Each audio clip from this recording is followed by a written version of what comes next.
friends. Welcome to my YouTube channel, Dr. Jay Official. I'm Dr. Jamali, psychiatrist working in the UK. And today, I've not prepared any presentation. I just thought that let me try something different in terms of doing a critical appraisal of any article or meta-analysis. So I've chosen this Cochrane review today. So firstly, whenever you are reading an article, there has to be a reason behind it. That why is it that you're going to read this? My interest is addiction medicine, and I've done literature reviews around substance use and behavioral addiction. You can I can put the links of my articles. And so this was just part of that reading process where I look into the latest reviews around, and I really follow the Cochrane reviews, because they are very, very thorough. Reading that in itself is a learning experience. This is pharmacological and electronic cigarettes, that's e-cigarette interventions for smoking cessation in adults. So it was, so they have reviewed the meta-analysis. So again, I think it's important to know that why they did this review.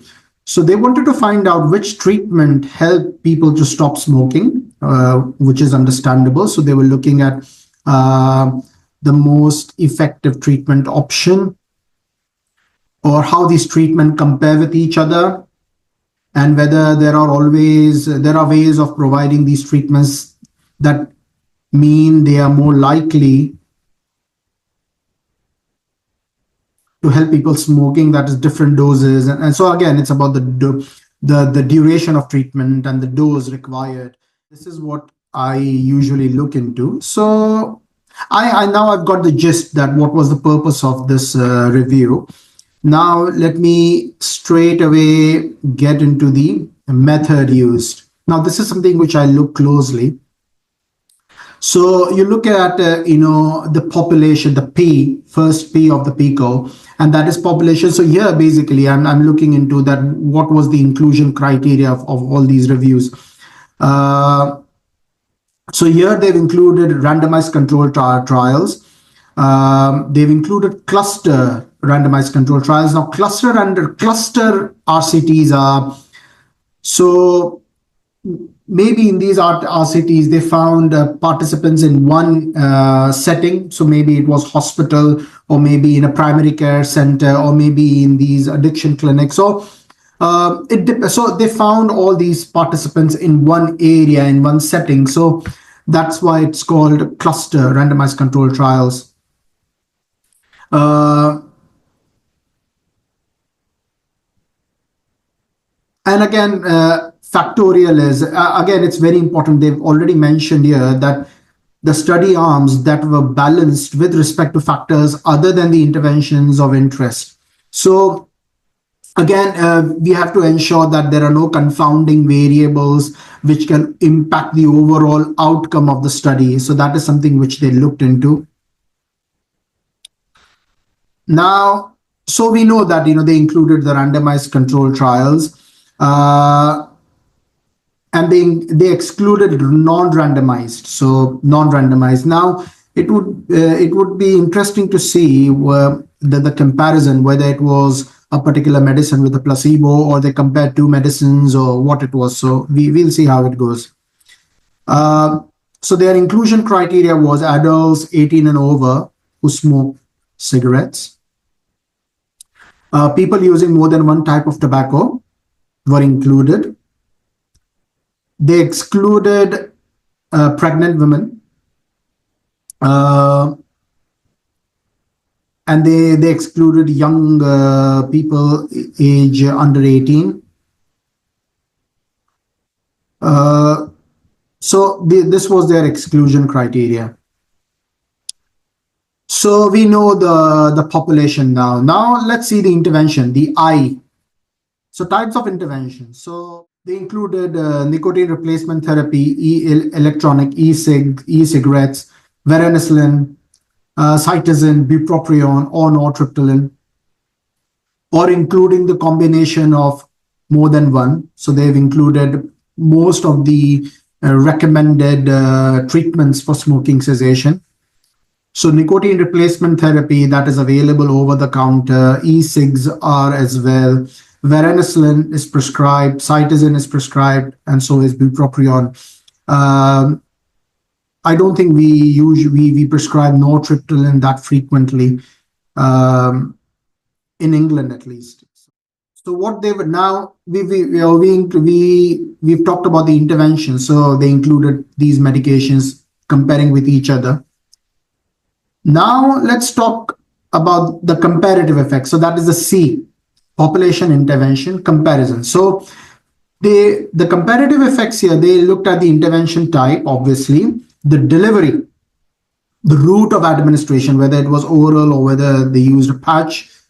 There are nasal inhalers as well. So there are various modes of administration. So they compared that as well. They compared the dose and the duration of treatment, and then the timing of the intervention.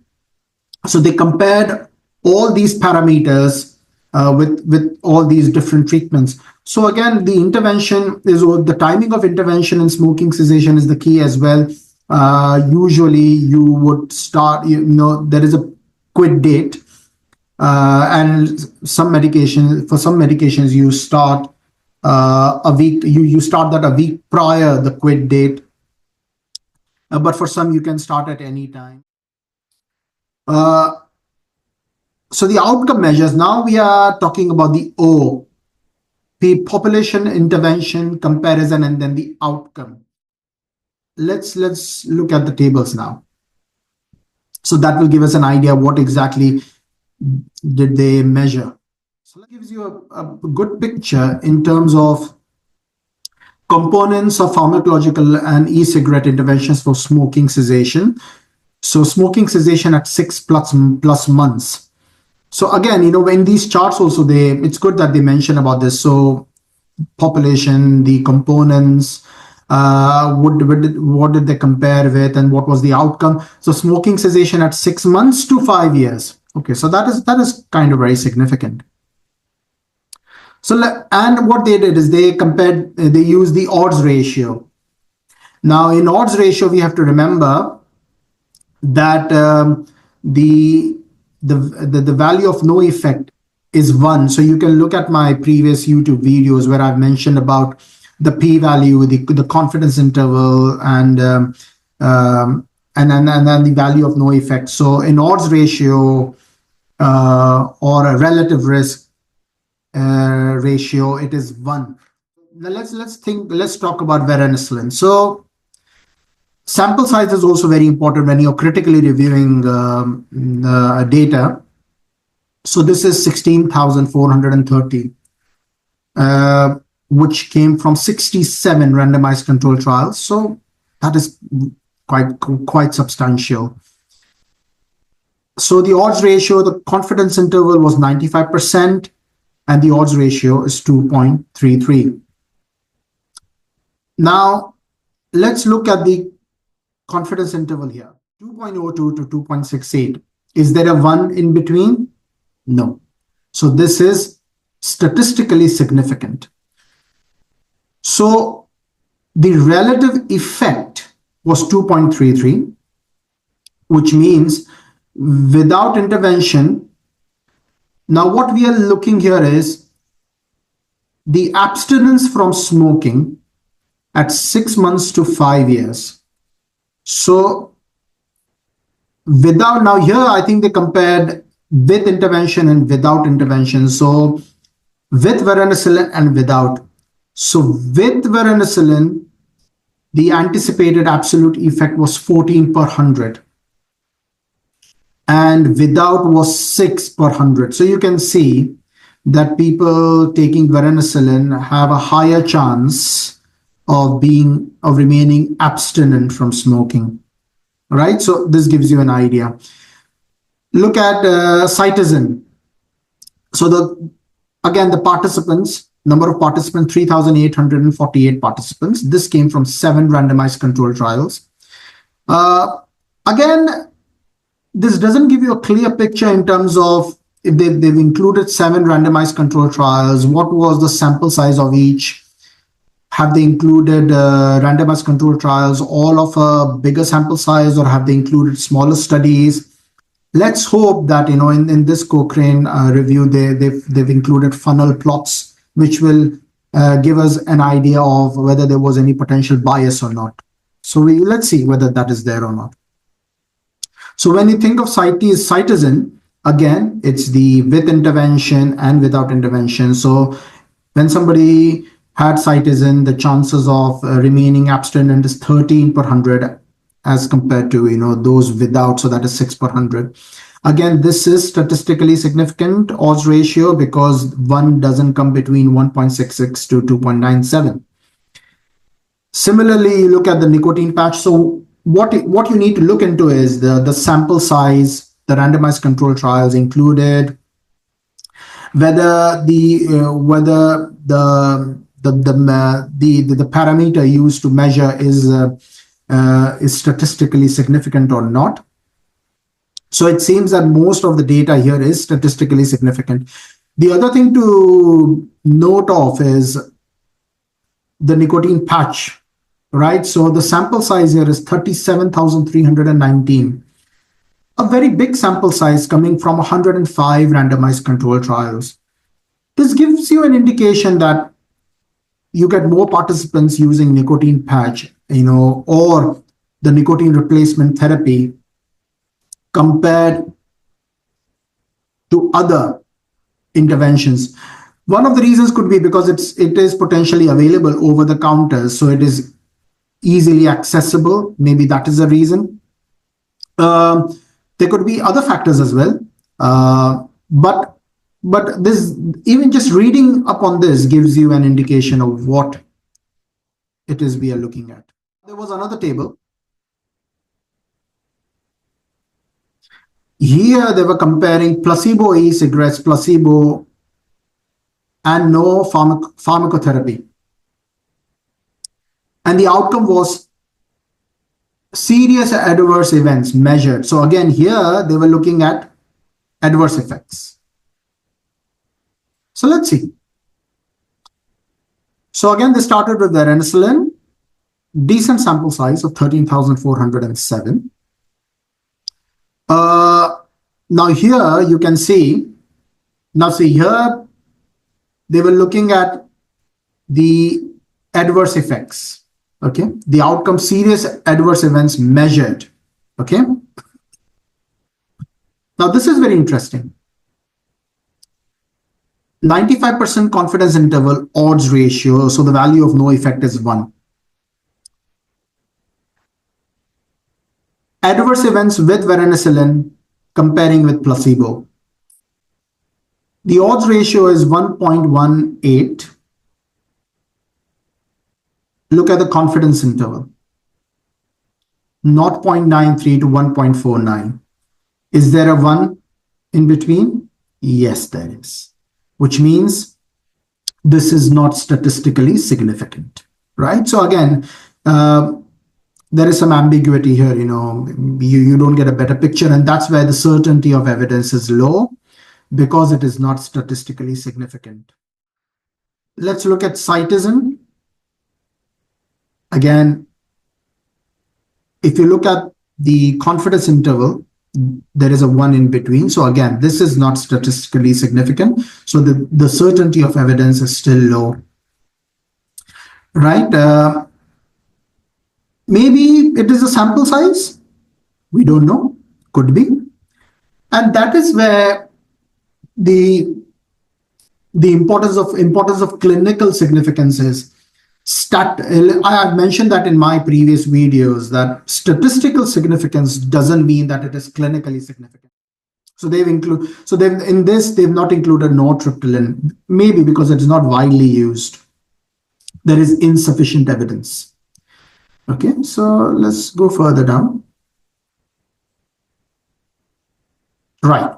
So now when you read upon this, we've already realized that when it comes to the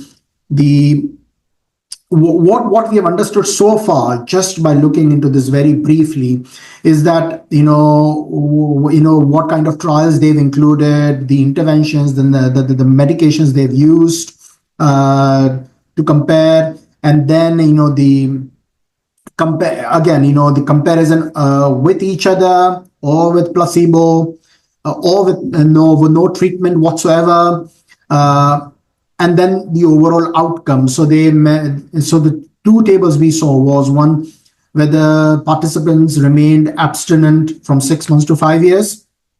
So they used the odds ratio, and that showed that it was significant. When somebody was on these medications, they remained abstinent longer than somebody who had no intervention. But then we looked at the adverse events, which was not significant. It was statistically not significant. Now we don't know whether it was clinically significant or not, and that would come when we read this entire review article. So again, looking at the table, it gives you the gist, an idea of what exactly you would be looking for. But then reading up, on this is also important. So again, they've included this chart. This is so Prisma flow diagram. So usually what this is, they include the articles which they searched, number of articles they included, number of articles they excluded. Amongst the articles included, how many abstracts. So usually they would pick the abstracts first, and then out of the included abstracts, how many were read full text, and then how many were eventually included. So that gives you this Prisma flow chart gives you an idea of that. Let's look at the forest plot here. Now that is also very important. Now, when you look at the forest plot, let's see how we read this. Okay. Now, this forest plot illustrating the serious adverse effect outcome. Okay. We've looked at the tables. Now they've compiled everything in a forest plot. Now this gives you a good idea as well. If you look at the chart, the line of no effect, as I mentioned, is 1. Favors no intervention, favors component. Okay. If you look at this, just looking at the chart, the line is crossing the line of no effect in almost every study. So what it shows that this is inconclusive, because all the data obtained here is statistically insignificant. See, look, all the line, the confidence interval line is crossing the value of no effect, the line of no effect. So again, what we mentioned earlier, in the table, the same thing you can see on the forest plot, where almost all data included is not statistically significant. We can see another forest plot here. So again, it was withdrawals to treatment. Okay. So in withdrawals, illustrating the final model for withdrawals due to treatment. Okay. So let's see. Now here, favors placebo, and on the right is favors placebo, and on the left is favors component, which means that particular medicine. Line of odds ratio, the line of no effect is 0. As you can see, for bupropion, it favors placebo. Cytizin, it's not statistically significant. Nicotine patch, again, the line crosses the vertical line of no effect.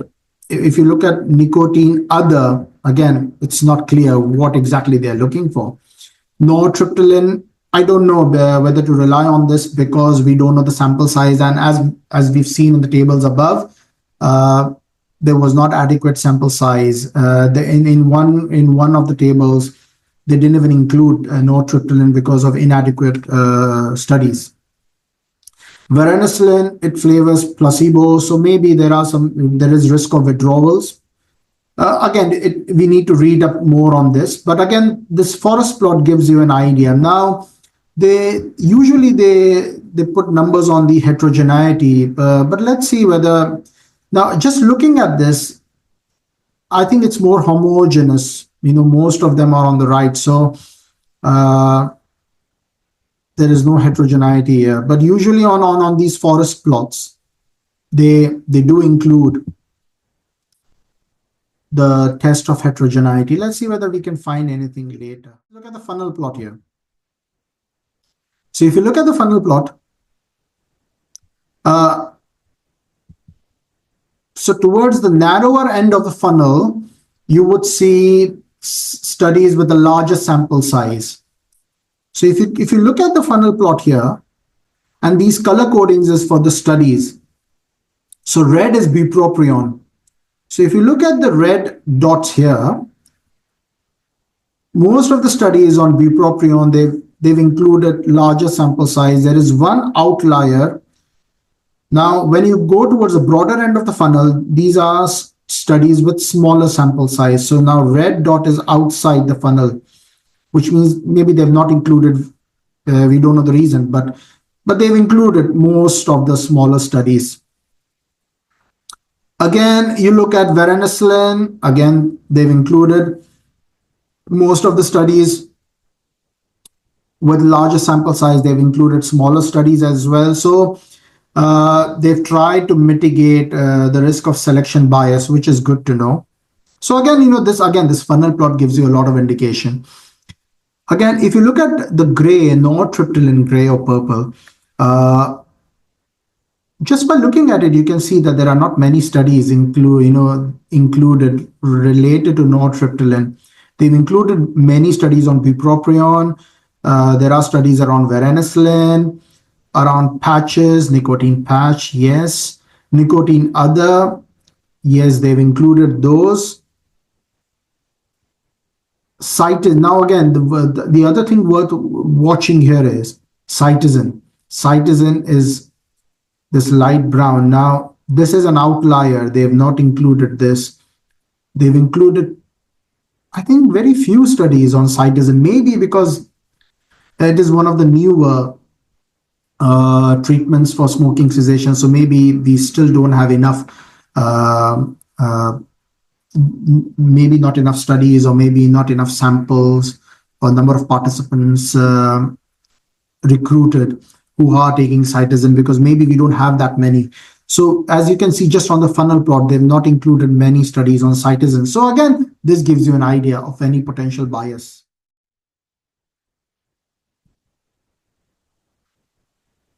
So usually what they do is in the forest plot, they put the score of heterogeneity, and the variance. But again, with the eyeball testing as well, you can get an idea that it is more homogeneous. However, what I will do is in my next video, we will talk about the heterogeneity as well, because that is also important and significant to know. They are very important and they are very useful. And I really like looking into Cochrane reviews, not only for smoking cessation, but for other treatments as well. They are very thorough. So I think we will leave the heterogeneity for the next video. So I tried my best here to just to look at the important aspects when we are reading an article and we want to learn something from it. What is it that we are looking for, and how do we arrive at a conclusion? How do you start with the PICO model, the population intervention comparison outcome, and then you start looking at the tables, the forest plots, the funnel plots. The Prisma flowchart is also useful in checking whether how many articles were eventually included. So these are the things you look into. There were other charts as well, but I think these are the important ones which you look into to arrive at a particular conclusion. I hope this was useful. As honestly, this was the first time I was reading this article, so I was just reading this with you. But we will, in the next video, we will talk about heterogeneity. All right. Thank you very much. And I'll see you in the next video. Take care. Bye. Bye bye.